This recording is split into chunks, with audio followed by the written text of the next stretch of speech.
The biggest advantage of the computer is also its downfall. It does exactly what we tell it to do.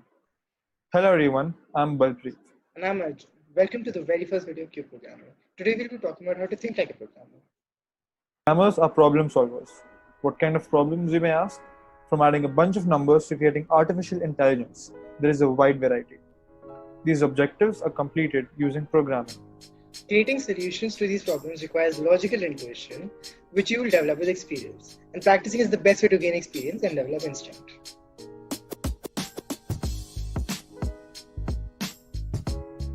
It's really important for a programmer to have a plan before they go ahead and start coding to create the solution. One of the common ways to plan is using pseudocode.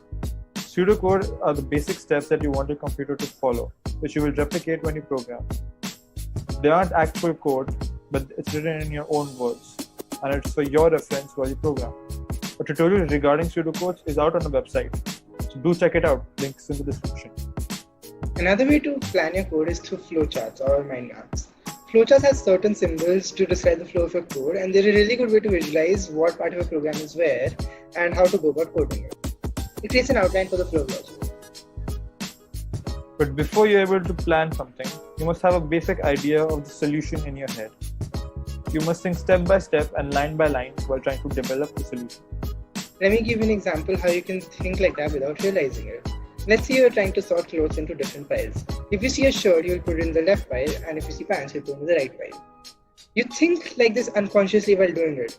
While trying to program something similar, each thought involved will have to be typed out for the computer to perform the task. Right. And this is just one type of solution to the problem that we gave. Someone may come up with a different kind of solution. Everyone has a unique approach while trying to solving problems. For me personally, I like to think about the problem for a while, let it sit in my head, and let ideas come to me. And after that, I compile my ideas and try to create the most efficient code possible to complete the task. What about you, Arjun?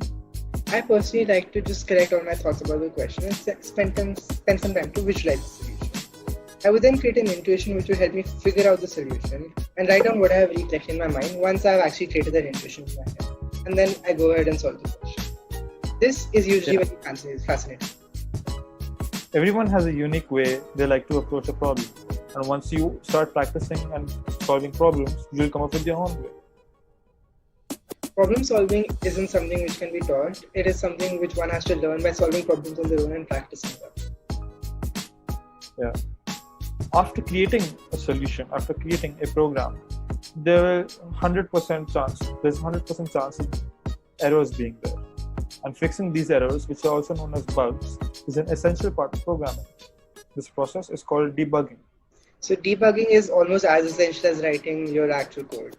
A bug can be anything, ranging from like a logical error which you didn't think through while programming it, or just one typo. So to find the error and see the flaw in your code, I personally like to think of it to see if this whole thing makes logical sense and how the computer is interpreting. Then you can figure out what the computer understood by your code and how is it different from what you thought it would understand. Then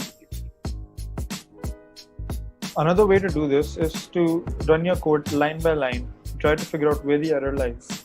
Some programming languages do tell you which line the error is in, but that may be the result of something that went a few lines before that. when writing big programs for projects, I would recommend to break it into chunks and to see that if each part of the program runs properly. Then when you decide to integrate all the small parts together, you will actually, if you get an error there, you can actually figure out what part of your program created that error, because you know what each chunk is about.